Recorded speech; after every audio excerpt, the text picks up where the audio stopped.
پاکستان کا المیہ یہ ہے کہ جب بھی کوئی سانحہ ہو جاتا ہے ہم ہمیشہ سانحات پہ سیاست کرتے ہیں، اس سے کچھ سیکھتے نہیں ہیں اور پھر اگلے سانحہ کا انتظار کرتے ہیں۔ میں جب یہ ایک بہت ہی دلخراش واقعہ ہے جو گل پلازے کا ہے، لیکن میں سمجھتی ہوں کہ گل پلازہ کی آگ 18ویں ترمیم تک یا پہنچ چکی ہے یا پہنچائی جا رہی ہے۔ اچھا، صحیح ہے۔ اور جب سے یہ واقعہ ہوا ہے آپ نے دیکھا ایک منظم طریقے سے 18ویں ترمیم کے بارے میں باتیں شروع ہو گئی ہے، ایک منظم طریقے سے ایم کیو ایم، پی ایم ایل این اور پیپلز پارٹی کے درمیان یہ رفٹ شروع ہو گئی۔ وہ جو ہڈن ایجنڈا جس کی بات کر رہے ہیں سی ایم، یہ وہی ہے پھر؟ میں ذاتی طور پہ سمجھتی ہوں کہ یا تو یہ آگ 18ویں ترمیم تک پہنچ چکی ہے یا پہنچائی جا رہی ہے۔ اب دیکھنا یہ ہے کہ یہ پورے 18ویں ترمیم کو جلاتی ہے یا آدھے کو جلاتی ہے۔ اور چونکہ یہ اس ٹائم دیکھیں پورے پاکستان میں کراچی میں دلخراش واقعہ ہے، لیکن آپ دیکھیں کے پی کی صورتحال بھی کچھ اچھی نہیں ہے۔ وہاں پہ ہمارا ایک تیرا آپریشن ہو رہا ہے، پورا کے پی اس ٹائم دہشت گردی کے اس میں ہے، لیکن اس پہ کوئی بات ہی نہیں ہو رہی، صرف کنٹینیوسلی گل پلازہ پہ بات ہو رہی۔ میں اس بات پہ بات نہیں کر رہی کیونکہ بہت دلخراش واقعہ ہے۔ ہم ابھی تک چونکہ میں نے کل بھی دیکھا کہ ابھی تک لاشیں نکالی جا رہی ہیں، لاشیں کا باقیات ہے، ہڈیاں ہیں، مطلب کیا بچا ہے، راکھ بن کر رہ گئے لوگ۔ جو ہوا ہے مطلب اس کی لاشوں کی یا انسانی زندگیوں کی کوئی کمپنسیشن نہیں ہوتی، لیکن جس طریقے سے یہ بحث شروع کر دی گئی ہے، جس طرف یہ لے کے جا رہی ہے، تو میں ذاتی طور پہ سمجھتی ہوں کہ 18ویں ترمیم یا پورا جلے گا یا آدھا جلے گا۔ تو آپ کی ویسے جو سیاسی جماعت ہے پاکستان تحریک، اس کا کیا موقف ہے 18ویں ترمیم پہ؟ دیکھیں 18ویں ترمیم پہ ہمیں نہیں پتہ کہ اب چونکہ 28ویں ترمیم کی بنیاد ہی 18ویں ترمیم کو امینڈ کرنے کی ہے۔ اب دیکھیں ہم نے پاکستان کی تاریخ میں دیکھا پچھلے جو 2 ترامیم آئی، چاہے وہ 26ویں تھی یا 27ویں تھی، آنن فانن آئی، کوئی بھی آن بورڈ نہیں تھا، بس آ گئی اور سب سے کہا گیا کہ آپ ووٹ کریں، حالانکہ پارلیمان ایک لیجسلیٹو باڈی ہوتی ہے۔ ہم نے اس سے پہلے 25ویں ترمیم تک دیکھا تھا کہ ایسے ترامیم بھی ہوئی جس کے لیے 8 9 مہینے ڈیبیٹ ہوئی پارلیمان میں، اور اس کے بعد ترامیم آئی۔ لیکن یہ اس طریقے کا اب ایسا انفارچونیٹ ماحول بن گیا ہے یا انفارچونیٹ طریقہ کار اختیار کر لیا گیا ہے کہ کسی جو پارلیمان کے لوگ ہیں انہیں پتہ ہی نہیں ہوتا، اور ایک چیز ہو جاتی ہے پھر ہمیں یا ٹویٹ سے پتہ چلتا ہے کہ جی یا کوئی ترمیم آ گئی ہے، یا ہمیں وہاں جا کے پتہ چلتا ہے کہ جی ایسا کچھ ہو گیا۔ اب آپ ریسنٹلی دیکھ لینا یہ غزہ پیس بورڈ، یہ غزہ پیس بورڈ بڑا ایک اہم معاملہ ہے۔ اس میں گل پلازہ پہ آ جائیں، حذیفہ صاحب، تینوں معزز مہمانوں کا آپ نے سن لیا۔ اب وہ کہہ رہے ہیں کہ ایک واقعہ ہوتا ہے، اب اس کو بنیاد بنا کر 18ویں جو ترمیم ہے اس کو حکومت لانے کی کوشش میں لگی ہوئی ہے۔ دیکھیں جی، جتنے منہ اتنی باتیں ہوتی ہیں۔ بات یہ ہے کہ اس وقت تو یہاں پر حکومت کی نمائندگی میں ہی کر رہا ہوں۔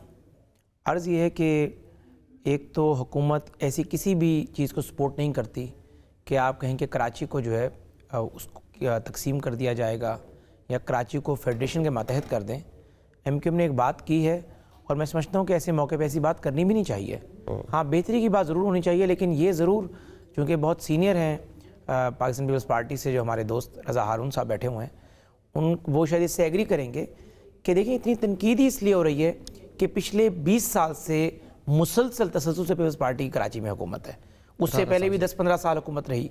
پیپلز پارٹی فوراً یہ کہتی ہے بینگ ڈیویز ایڈوکیٹ کہ ہمارے ساتھ تو ایم کیو ایم بھی رہی ہے، یعنی دونوں یہ نہیں کہتے کہ واقعی کراچی ترقی کر چکا ہے، دونوں یہ کہتے ہیں کہ نہیں انہوں نے کراچی خراب کیا، وہ کہتے ہیں نہیں ایم کیو ایم نے کراچی خراب کیا، چونکہ کراچی کے اندر لوکل باڈیز کا نظام تھا اور کراچی تھا یہ ایم کیو ایم کے پاس۔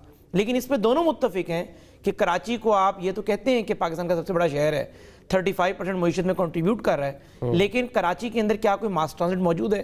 کراچی کے اندر کیا آپ نے پراپر میٹروپولیٹن سٹی اس کو بنایا نہیں بنایا؟ دیکھیں جب اس طرح کے سانحے ہوتے ہیں تو اس کے بعد جو ظاہر بیک گراؤنڈ میں ایک تنقید چل رہی ہوتی ہے وہ ظاہر مزید بڑھ جاتی ہے۔ اگر پیپلز پارٹی نے پرفارم کیا ہوتا، ڈیلیور کیا ہوتا، تو میں سمجھتا ہوں کہ ایک آگ کے بعد کم از کم ایسی بات نہیں کی جاتی۔ لیکن چونکہ جو لوگ کراچی جاتے ہیں، اب میں being the member of Quaid Azam مزار کے بورڈ کا میں چیئرمین ہوں، تو میں جب کراچی جاتا ہوں تو مجھے ایک سڑک بھی ایسی نظر نہیں آتی جس کا موازنہ آپ اسلام آباد یا لاہور سے کر سکیں۔ اس کا ہرگز یہ مطلب نہیں ہے کہ میں کہہ رہا ہوں کہ کراچی یا سندھ حکومت میں تنقید ہو رہی ہے، لیکن یہ تو آپ بینگ ڈیویز ایڈوکیٹ بن کر سوچیں کہ ہم نے کراچی کو کیا کوئی ایسی چیز بھی دی ہے کہ جو ہمیں دینی چاہیے تھی؟ ایم کیو ایم اور ہم دونوں اس بات پر متفق ہیں کہ کراچی میں واقعی وہ کام جو ہونے چاہیے تھے وہ نہیں ہو سکے، یعنی کبھی گٹر کے ڈھکن کا واقعہ سامنے آتا ہے، کبھی کراچی کے اندر آپ دیکھیں گے بلڈنگز ہیں اس کے اندر جو ہے irregularities کی بات آتی ہے. تو بات یہ ہے کہ مصطفیٰ کمال صاحب ذرا آگے بڑھ گئے, ان کی گفتگو میں جذبات موجود تھے. میں سمجھتا ہوں کہ وہ ٹائم نہیں ہے کہ ہم کہیں کہ کراچی آئین کا آرٹیکل 149 کہتا ہے کہ فیڈریشن جہاں چاہے جس صوبے کو ٹیک اوور کر سکتی ہے. نہ ہمارے پاس اتنا ٹائم ہے, نہ یہ مناسب وقت ہے. کراچی والوں کا ہی رہنا چاہیے.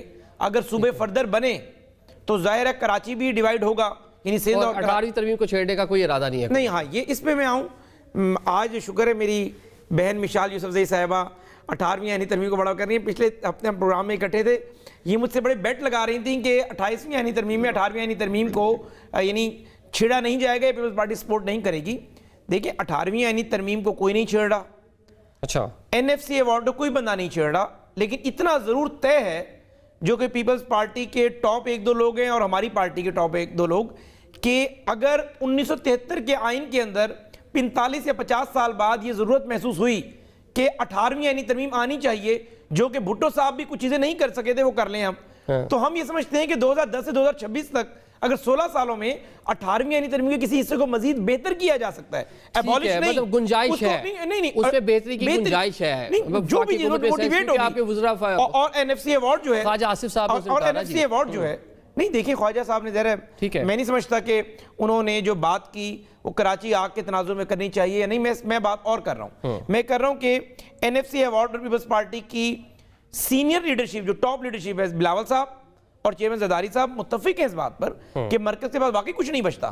اگر ڈیفنس بجٹ اور پینشنرز کے پیسے کو نکال کر وہی تقسیم کر لی جائے تو کچھ میں مذائقہ نہیں ہے. اگر وہ کٹ سندھ پہ لگے گا, سندھ پہ اگر کٹ لگے گا فار ایگزامپل 50 ارب کا, تو پنجاب پہ وہ کٹ 150 ارب کا لگنا ہے. یعنی ہاں اعتراض تب ہوگا کہ اگر پنجاب پہ کٹ نہ لگائیں, سندھ پہ لگا دیں, یا سندھ پہ کٹ نہ لگائیں KPK پہ لگا دیں. وفاق کا شکر, وفاق کو کچھ ملتا نہیں, صوبوں کو جو ملتا ہے اس پہ کٹ بھی لگا, اچھا ملتے نہیں. KPK کو بہت دیتے ہیں, ایسی بات نہ کریں, آپ کو اتنا دیا ہم نے 700 ارب روپے دیے صرف خالی صوبوں کو جو ملتے ہیں پیسے جاتے کہاں ہیں. یہ آپ سندھ سے بھی آپ کا یہ سوال ہوگا ڈیفینیٹلی. رضا بھائی آپ کچھ کہنا چاہ رہے ہیں, بلکہ ایک ایڈ کیجئے کہ میں سبین صاحب سے پوچھوں گا 18ویں ترمیم آپ کچھ کہنا چاہ رہے تھے. آپ نہیں بولیں. میں اتنا کہنا چاہوں گا, حذیفہ بھائی سے بڑا احترام ہے, ان کو سنتا رہتا ہوں میں نے کوشش کی تھی اپنی بات میں کہ اگر آپ پہلے حصے میں ثانیہ گل پلازا کو ڈسکس کر رہے تو میں نے سیاسی بات نہیں کی, اور میں کرنا بھی نہیں چاہتا. میں نہیں کہنا چاہتا کہ کراچی کا 70% ایریا حذیفہ بھائی اس کی میونسپل جوریسڈکشن وفاق کے پاس ہے, وفاق کے اداروں کے پاس ہے, کینٹونمنٹس کے پاس ہیں. آپ کو پہلے کراچی کے معاملات کو سمجھنا ہوگا. میں کہیں یہ نہیں کہہ رہا کہ صوبہ سندھ کی کوتاہی نہیں ہے یا مقامی حکومتوں نے پرفارم نہیں کیا, لیکن کراچی کے اندر جو آپ نے سسٹم بنا رکھا ہے وداؤٹ پارٹی بائس, میں آپ سے بات کر رہا ہوں اس وقت, پیپلز پارٹی کا نمائندہ نہیں بات کر رہا, میں کراچی کا نمائندہ آپ سے بات کر رہا ہوں کہ کراچی میں آپ نے 8 سے زیادہ تو کینٹونمنٹ ایریا رکھے ہیں, 6 کینٹونمنٹس ہیں جو کہ, اور کراچی کی KMC کے پاس جوریسڈکشن آپ کو معلوم ہے کتنی ہے, صرف 30%. 70% area is divided between cantonments, steel mill, KPT اور دیگر اداروں کے پاس ہے, جو کہ وفاق کے کنٹرول میں براہ راست.